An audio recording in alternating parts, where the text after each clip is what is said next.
Hey, what's going on, guys? Today I'm going to be showing you the most inexpensive and easiest way to make your own cabinet doors, and they'll even have awesome self-closing hinges. So let's get started. Alright guys, so the ideal size for my doors is going to be 22 inches wide by 25 inches tall.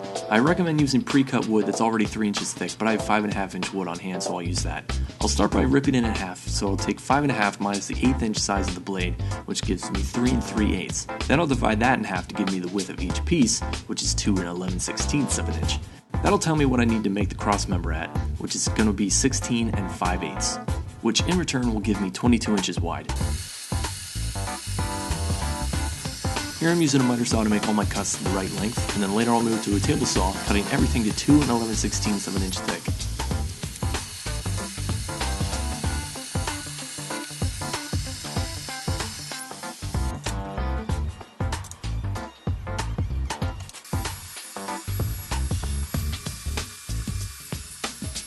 And the reason for all these precise measurements is because when they're done, they're going to be the same width. Perfect.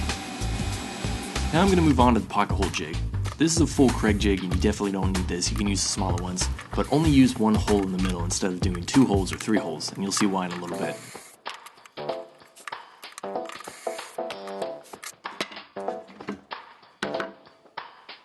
Next I'm going to clamp up the wood. These guys are from Harbor Freight. They're really inexpensive, but they work great for small projects like this.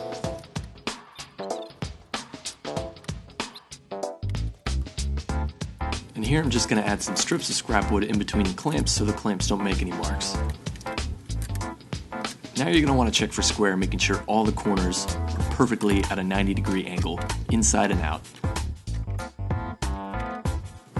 Alright, now I'm going to start gluing up the center pieces. Any wood glue will work, just make sure you add a little bit more since it's going onto the end grain and it always absorbs more than what you actually need. So just add a little extra and you're good to go.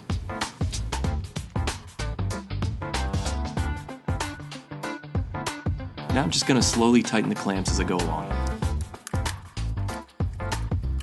Alright, so now I'm going to start adding screws into the pocket holes. I'm going to use the one with the wider gaps in between each of the teeth because that's meant for softer woods. A good way to remember this is finer screws, finer wood, like hardwoods. But since this is pine, I'll use the wider ones. And then after giving it a few hours to dry, you can remove it from the clamps. Next you're going to need a router and a router bit meant for making rabbets that have a following bearing at the top. Now I'm going to be using a router table, but you definitely don't need one. Just make sure the depth of cut is set to the width of the backer board, and then start trimming away at the frame. And this is where we would have ran into trouble if we made 2 pocket holes instead of just 1.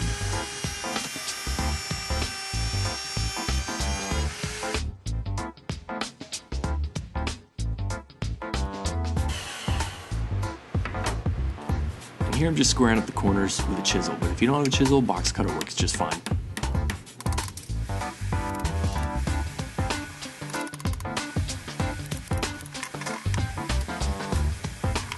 Now I'm going to size up what I need for a backer board. And for the material, I definitely recommend 1/4 inch plywood, which is really inexpensive and easy to cut with a jigsaw.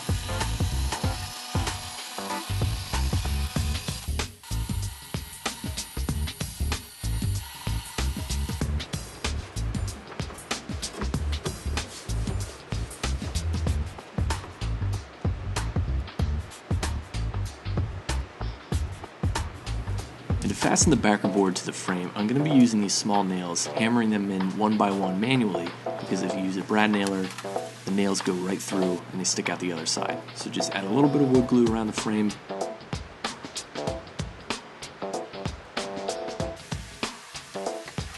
Put the backer board back in place.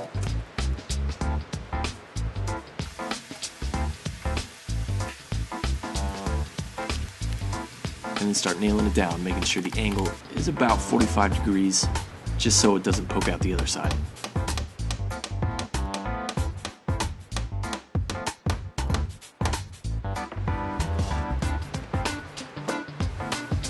I highly recommend 2 in each quarter and then 1 in the middle around all sides.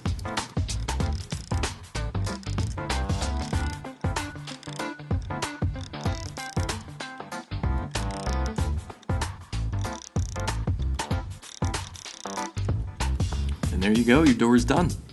Mine looks a little wobbly because there was a bunch of sawdust piled up underneath. But anyway, so this is a 35mm or 1 3/8 inch Forsner bit, and I'm using it on a drill press, although you can use a manual drill, just be really careful. I'm setting my depth stop to make sure it doesn't go through the wood. Give yourself plenty of room from the top and the bottom where you drill these holes, but make sure it's only 1/8 of an inch from the edge. That way it can open without hitting the cabinet.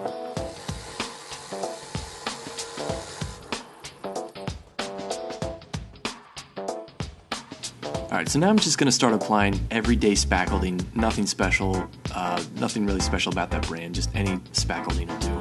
I'm using this to patch all the little lines and holes that are left, especially the bottom holes, and it does not need to be perfect because once this stuff dries, it is super easy to sand off.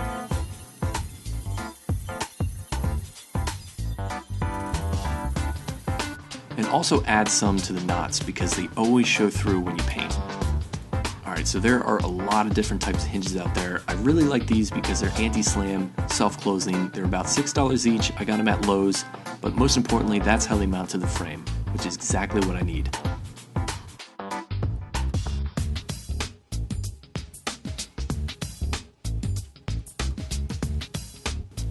Alright, now that the spackling is dry, I'm just going to sand it off. Like I said, super easy to do. Probably took me 30 seconds.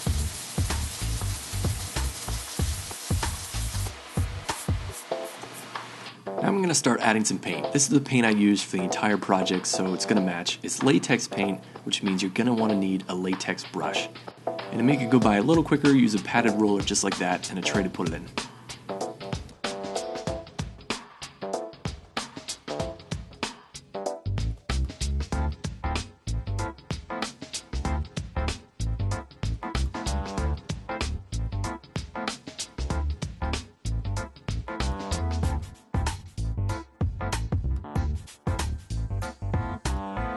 Alright, so I only filmed one coat, but I ended up putting on about 5 coats on each side, giving it about an hour in between each coat. And here I'm just going to put in the hinges and start screwing them in. Try to get them as close to perpendicular to the edge as you can, but if you can't, no worries. They actually allow for adjustments after being mounted, which is really cool, and I'll show you how to do that later.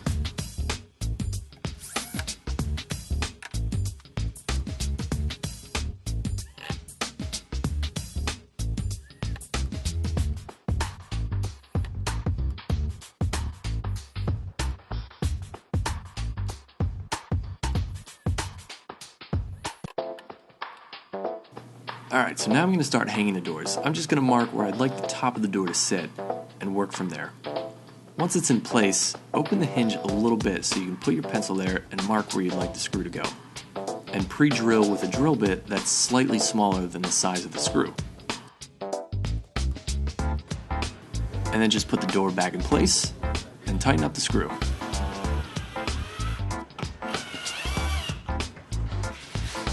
And then once that's done, just move to the bottom hinge and do the same steps over again and you're good to go.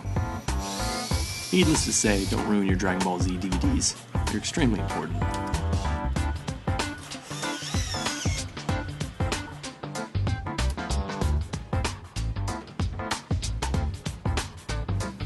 Alright, so after mounting the second door, I realized it was just slightly off level, which you can see there. So to fix this, just open up your door, go to the bottom or top hinge, and just make a slight adjustment. I really don't know how much adjustment you have to do depending on how much it's off, but after playing around with that screw just a little bit, I was able to get it perfectly even. And then the last thing you need to do is just mount the hardware.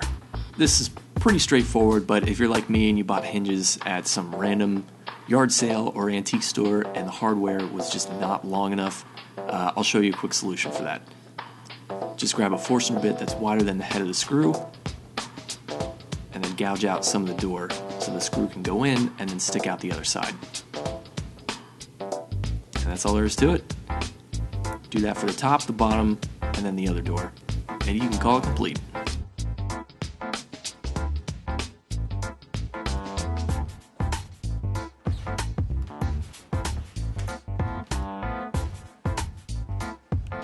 Alright guys, and that's all there is to it. So if you have any questions at all, please leave them in the comments. I'm always quick on getting back to people. And if you haven't already, please like and subscribe and share, and I'll see you next time. Thanks.